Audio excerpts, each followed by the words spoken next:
भारत, खबरें वही जो हो सही।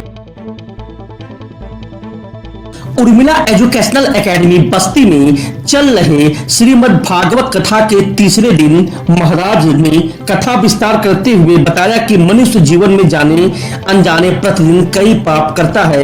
उनके जीवन के समक्ष प्रायश्चित करना ही मुक्ति पाने का एकमात्र उपाय है। उन्होंने ईश्वर आराधना के साथ अच्छे कर्म करने का आह्वान किया। उन्होंने जीवन में सत्संग व शास्त्रों में बताए गए आदर्शों का श्रवण करने का भी आह्वान किया। उन्होंने कहा कि सत्संग में वह शक्ति है जो व्यक्ति के जीवन को बदल देती है। उन्होंने बताया कि व्यक्ति के जीवन में अपने क्रोध, लोभ, मोह, हिंसा, संग्रह आदि का त्याग कर विवेक के साथ श्रेष्ठ कर्म करना चाहिए। व्यास पीठाधीश्वर ने भागवत कथा के दौरान कपिल चरित्र, सती चरित्र, ध्रुव चरित्र, जल भरत चरित्र, नृसिंह अवतार आदि प्रसंगों पर प्रवचन देते हुए बताया कि भगवान के नाम मात्र से ही व्यक्ति भवसागर से पार उतर जाता है। उन्होंने भगवान कीर्तन करने, ज्ञानी पुरुषों के साथ सत्संग कर ज्ञान प्राप्त करने, अपने जीवन को सार्थक करने का आह्वान किया।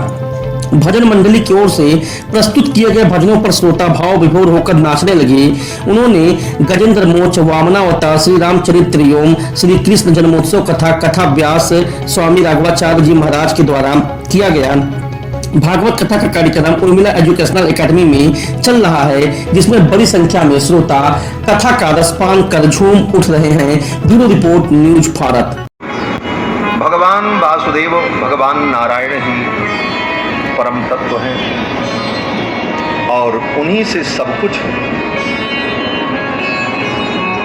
योगम ज्ञानम तथा सांख्यम विद्या शिल्पादि कर्म च एतत् सर्वम विज्ञानम, ये सब विज्ञान भगवान नारायण के द्वारा ही प्रवर्तित है। और ये कहते हुए ब्रह्मा जी ने नारद जी को भगवान के